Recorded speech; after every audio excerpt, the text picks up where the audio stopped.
The Galaxy S26 Ultra has officially taken the crown as the fastest smartphone in the world, and this time it's not just marketing hype, the numbers actually back it up. According to the latest Geekbench listings, the Galaxy S26 Ultra is powered by a custom Snapdragon 8 Elite Gen 5 for Galaxy chip, and the performance jump is significant. We're talking about 3,815 points in single-core and 11,555 in multi-core, making it the fastest phone on the market right now. For comparison, the iPhone 17 Pro Max scores around 3,700 single-core and 9,800 multi-core.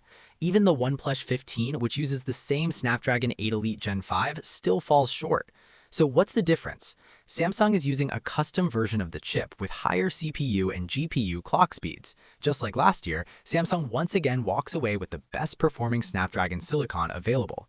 Now let's talk about the camera, because while the hardware itself hasn't changed dramatically, the software improvements are huge.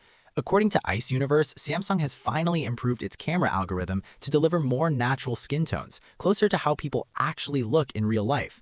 This is especially important because smartphone cameras have historically struggled with darker skin tones, something Google has handled better for years with Pixel phones. Samsung finally catching up here is a very big deal.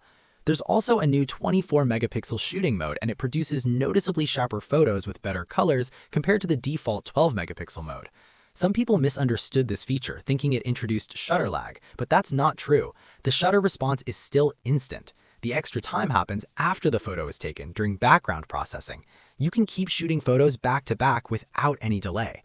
And honestly, if a few extra seconds of processing gives you better photos, that's a trade-off most people will gladly accept. Just keep in mind, 12 megapixels is still the default. To enable 24 megapixels, you'll need Samsung's Camera Assistant app, but once it's turned on, it appears directly in the main camera interface. And yes, this feature is exclusive to the S26 series. Design-wise, there is one noticeable change. The camera bump on the S26 Ultra is almost twice as thick as the S25 Ultra. Samsung is using a dual-layer camera module to make it look cleaner, similar to what we've seen on the S25 Edge. Visually, it helps, but let's be honest, it probably won't fix the wobble issue when the phone is placed on a table. Now, let's quickly talk about the bigger picture, mobile AI. Apple has reportedly admitted that Siri needs serious help and is now paying Google around $1 billion per year to use Gemini AI. That means Siri, live translation, and image generation on iPhones will soon rely heavily on Google's technology. This move quickly closes the AI gap between Apple and Samsung, but the real winner here is Google, positioning Gemini as the backbone of mobile AI across both Android and iOS. Finally, let's talk dates. Samsung's Galaxy Unpacked event is scheduled for February 25th, and according to Korean media, the Galaxy S26 series will officially launch on March 11th, exactly 2 weeks later. With record-breaking performance, smarter cameras, and a confirmed launch date, the Galaxy S26 Ultra is shaping up to be one of Samsung's most important phones ever.